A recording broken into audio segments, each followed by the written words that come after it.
Hello friends, welcome back to my channel. और आज मैं आ चुकी हूँ वापस से आप लोगों के लिए एक नया समरी प्लस रिव्यू देने के लिए। यस, आज की बुक है ये the book of tomorrow by Cecelia Ahern. और इनकी और भी बहुत सारी किताबें हैं जो आप लोगों ने पढ़ी होंगी। PS I love you, where rainbow ends और बहुत सारी और हैं। तो मुझे ये राइटर काफी ज्यादा पसंद है और मैंने रिसेंटली उनकी इनकी ये बुक फिनिश कर दी और मुझे इसकी स्टोरी बहुत अच्छी लगी। तो ये बुक 10 एक साल पुरानी है बट मुझे बहुत इंटरेस्टिंग लगी, तो मैंने सोचा आप लोगों के साथ इसकी समरी शेयर की जाए, क्योंकि ये बहुत अच्छी किताब है अगर आप किसी को गिफ्ट करना चाहते हैं तो। अगर आपने समरी देख ली है तो आप खुद भी खरीद के इस बुक को पढ़ सकते हैं, और साथ ही साथ बहुत अच्छी किताब है किसी इंटरेस्टिंग इंसान को इंटरेस्टिंग से बुक भेजने के लिए।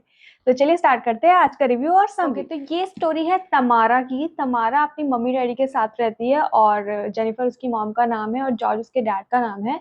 तो जो तमारा है वो लोग बहुत रिच है, लाइक वो प्राइवेट जेट वाले रिच होते हैं। और तमारा जो एक 16 ईयर ओल्ड गर्ल है जो बहुत ही ज्यादा सैसी है, बहुत ही ज्यादा अग्रेसिव है और अपने पेरेंट्स के साथ बहुत ही ज्यादा गुस्से में और एरोगेंटली बिहेव करती है। तो हमेशा की तरह वो ऐसे ही बिहेव करती है और एक दिन उसको पता चलता है कि अचानक से उसके डैड ने सुसाइड कर लिया है। यस, उसके पापा ने विस्की और खूब सारे ड्रग्स वगैरह कुछ ऐसा ले लेते हैं जिसकी वजह से उनकी ऑन स्पॉट डेथ हो जाती है। और इसकी वजह से तमारा और उसकी मॉम का जो लाइफ है ना वो एकदम से ही चेंज हो जाती है। तमारा के डैड की डेथ होने के बाद तमारा की जो मॉम होती है वो बहुत ज्यादा शॉक में चली जाती हैं और वो मतलब सेंस में नहीं रहती अपने। तो तमारा और उसकी मॉम को तमारा की मॉम की फ्रेंड जो होती है वो आर्थर और रोजलिन के घर पे ड्रॉप कर देते हैं। अब आर्थर कौन है, रोजलिन कौन है? तमारा की जो मॉम है उनका भाई होता है आर्थर, और उसकी वाइफ रोजलिन। वो लोग कंट्री साइड पे रहते हैं और इतने ज्यादा अमीर नहीं होते, नॉर्मल सी उनकी गांव वाली लाइफ होती है। तो उसी में तमारा और उसकी मॉम उनके साथ आके रहने लग जाते हैं। आर्थर जो है वो बहुत ज्यादा चुप रहने वाला इंसान होता है, वो हार्डली कुछ कहता है, कुछ बोलता है।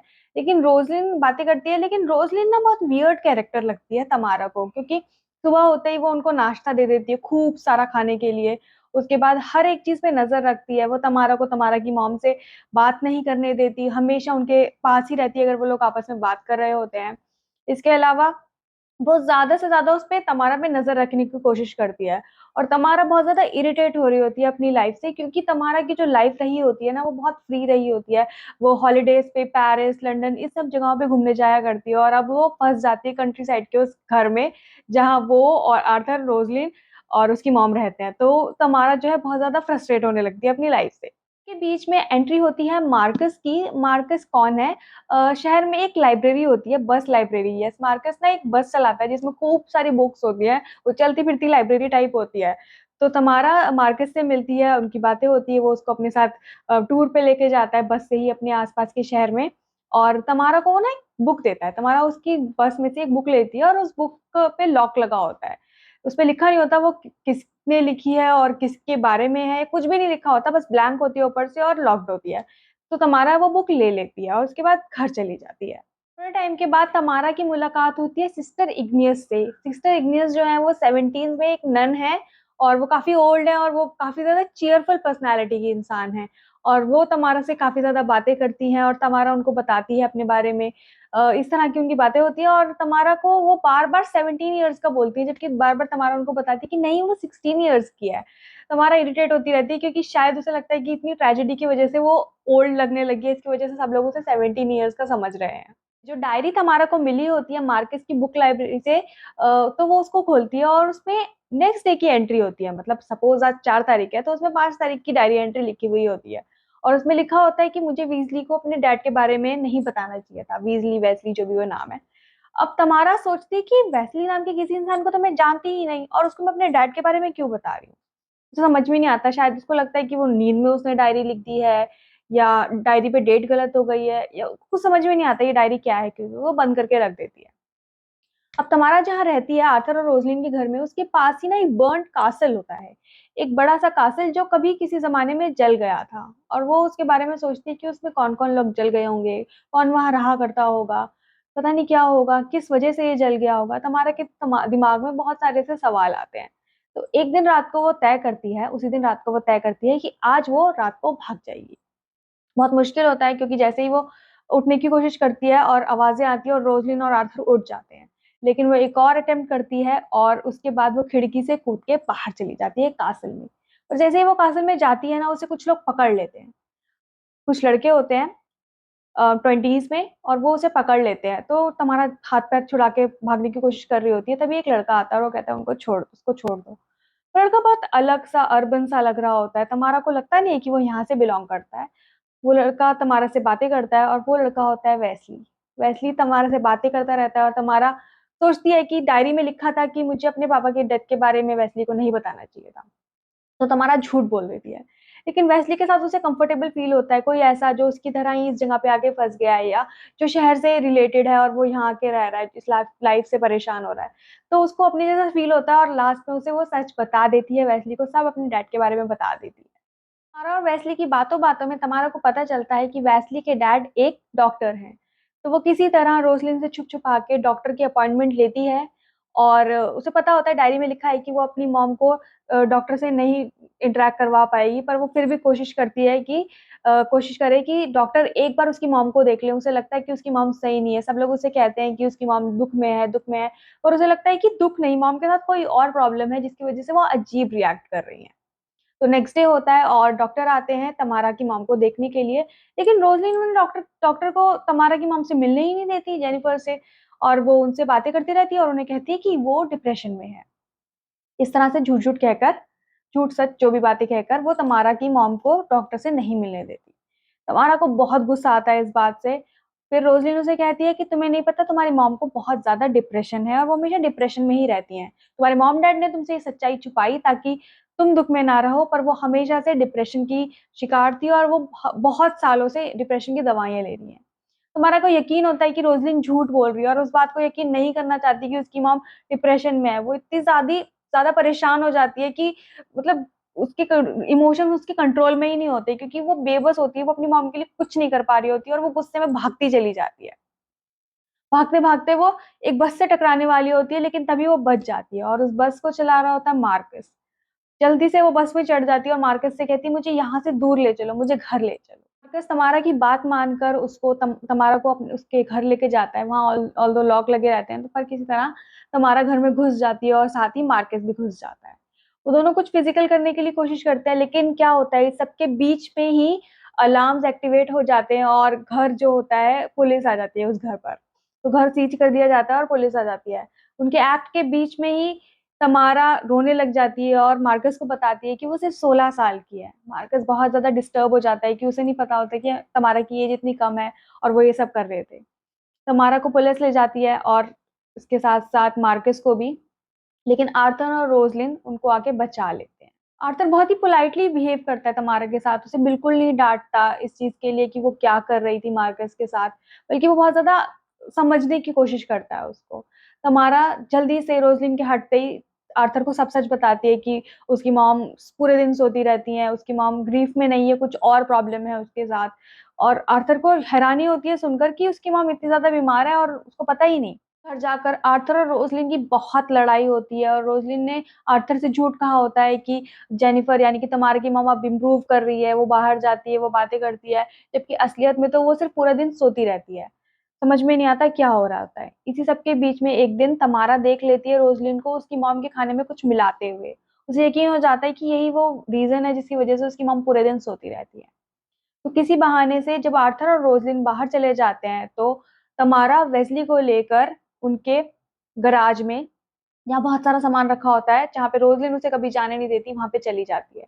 और वहाँ पे उनको मिलती है एक एल्बम, और उस एल्बम से पता चलता है कि तमारा तमारा की मॉम जो हैं, तमारा की मॉम और उसमें 2 लड़के और होते हैं उन एल्बम्स में, और रोज़लिन भी होती है। तो उसे पता चलता है कि रोज़लिन और जेनिफर बचपन से एक-दूसरे को जानते हैं। जबकि तमारा से कहा गया होता है कि तमारा से कहा झूठ कहा गया होता है, उसे कुछ पता ही नहीं होता कि उसकी मॉम और रोज़लिन बचपन से एक-दूसरे को जानते हैं। तमारा को कुछ समझ में नहीं आता वो 2 दूसरे लड़के कौन हैं। फिर उसे पता चलता है कि उनमें से एक आर्थर है। फिर दूसरा लड़का कौन है, जो दिखने में काफ़ी अच्छा है। तमारा को कुछ समझ में नहीं आ रहा होता है क्या हो रहा है। उसके मॉम-डैड ने उसे शायद बहुत सारे झूठ बोले थे। इसी सब के बीच में रोज़लिन वापस आ जाती है और तमारा उससे पूछती है कि ये सब क्या है? उन लोगों ने इतने सारे झूठ क्यों बोले उससे? और रोज़लिन उसको और तमारा को और तमारा की मॉम के बारे में बुरा-भला कहने लग जाती है। तमारा को समझ में नहीं आता कि रोज़लिन इतनी नफ़रत क्यों करती है उसकी मॉम से? क्या परेशानी है उसके साथ? लेकिन रोज़लिन तमारा को गुस्से में मार देना चाहती है।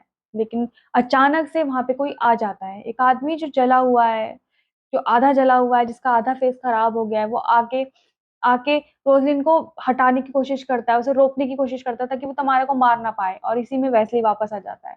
तो वेस्ली आता है तो वो देखता है कि वो डरावना-सा आदमी जो आधा जला हुआ है, शायद वो तमारा को नुकसान पहुँचाना चाहता है, वो असलियत नहीं जानता होता है। तो वो तमारा को वहाँ से ले जाता है और उस आदमी को वहीं कैद करके चला जाता है। तमारा हॉस्पिटल में होती है, जब उसे होश आता है, तो वो बोलती है कि डायरी में लिखा था आग लगने वाली है। तो वो भागते हुए जाती है और जहाँ पे वेस्ली ने उस आदमी को बंद किया होता है, वो उसे खोलकर बाहर निकालती है और उसे बचा लेती है। तमारा को पता चलता है कि वो आदमी ही उसका डैड है। कैसे? पूरी स्टोरी अभी बताती हूँ। बहुत पहले की बात होती है, फ्लैशबैक की स्टोरी ये है कि तमारा का जो कैसल जो वो बता रही है, उस कैसल में रहते हैं 2 लड़के, यानी कि आर्थर और उसका भाई किल्सने। किल्सने और आर्थर दोनों भाई होते हैं और उनकी एक मॉम-डैड होते हैं, वो लोग वहीं पे रहते हैं, और रोज़लिन उनके यहाँ काम करने वाली जो मेड होती है, जो वर्कर होती है, उनकी बेटी होती है। रोज़लिन जो होती है, वो बहुत ज़्यादा फ़ैसिनेट होती है उस हाई-फ़ाई लाइफ़ से, पर वो दोनों बच्चे, दोनों लड़के, आर्थर और उसका भाई, कभी उसको अपने साथ नहीं खिलाते। आर्थर उससे बहुत पोलाइटली बिहेव करता है रोज़लिन के साथ हमेशा, लेकिन रोज़लिन को तो किल्सने अच्छा लगता है। एक दिन क्या होता है, तीनों लोग खेलने के लिए जाते हैं और उनको एक छोटी बच्ची मिलती है जो 2 साल की होती है। बाकी सब लोग 8-10 साल के होते हैं और वो बच्ची 2 साल की होती है और बहुत खूबसूरत और प्यारी-सी होती है। किल्सने को वो बहुत ही प्यारी लगती है वो बच्ची, और शुरू से ही उसका मन उसमें आ जाता है। वो छोटी होती है लेकिन वो तब भी उसके साथ खेलता रहता है, और धीरे-धीरे जब वो बड़े हो जाते हैं, सब लोग खेलते-खेलते आपस में, तो दोनों भाई पढ़ने के लिए बाहर चले जाते हैं। रोज़लिन को लगता है कि वो एक ना एक दिन किल्सने से शादी कर लेगी और ये कासल उसका हो जाता है, लेकिन किल्सने के दिल में जो होती है, वो होती है जेनिफर, वो छोटी प्यारी बच्ची जो तमारा की मॉम है। अब क्या होता है कि वो दोनों शादी कर लेते हैं और उनकी एक बच्ची भी होती है। किल्सने और जेनिफर शादी कर लेते हैं और उनकी बेटी होती है तमारा। लेकिन रोज़लिन को ये बर्दाश्त नहीं होता। आर्थर रोज़लिन को आज भी उतना ही पसंद करता होता है, लेकिन रोज़लिन के दिमाग में सिर्फ़ किल्सने और जेनिफर को लेके नफ़रत बढ़ती रहती है। कोई इंसिडेंट हो जाता है जिसके अंदर किल्सने जल जाता है और सब लोग को लगता है कि वो मर गया। तो इसी सब टेंशन के अंदर एक छोटी बच्ची के साथ जेनिफर अपनी लाइफ़ कैसे बिताती? इसीलिए जॉर्ज गुडविन उसको मिलता है और वो जॉर्ज गुडविन से शादी कर लेती है अपनी बच्ची के खातिर। जॉर्ज गुडविन जेनिफर से बहुत प्यार करता है और उसकी बच्ची से भी, और उसको बहुत, बहुत, बहुत प्यार से रखता है। वो जितना कर पाता है ना उनके लिए, उससे ज़्यादा करता है, और तभी इतने ऐशो-आराम की ज़िंदगी उन दोनों को देना चाहता है। पर ये बात तमारा को बहुत बाद में पता चलती है कि वो उसके डैड थे भी नहीं, जिनको वो अपने डैड समझती थी, जो मर चुके हैं, बट स्टिल वो उसको सब पूरी पूरी दुनिया देना चाहते थे। बस यही दुःख उसको होता है, और फिर उसे जब पता चलता है कि उसके असली डैड किल्सने हैं, और फिर जब वो उनके पास जाती है, तो उसे अपना लेती है।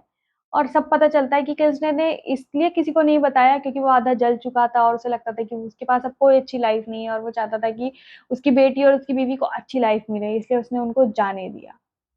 रोज़लिन को पता था कि किल्सने ज़िंदा है, पर रोज़लिन किल्सने से इतना प्यार करती थी कि उसको बचा के रखा उसने, उसकी सच्चाई किसी के सामने नहीं आने दी। आर्थर रोज़लिन को इतना प्यार करता था कि उसके पागलपन में उसका साथ दिया। शायद प्यार की वज़ह से ये पूरी कहानी हो गई और सब कुछ हो गया। पर तमारा को एहसास होता है जो उसने खो दिया एक बार, वो दोबारा उसको नहीं खोएगी।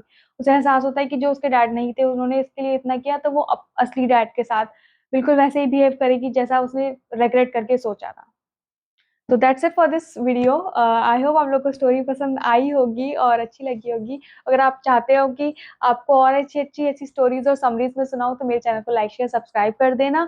और मुझे तो ये बहुत अच्छी लगी बुक, 515 लगी, बहुत इंटरेस्टिंग थी।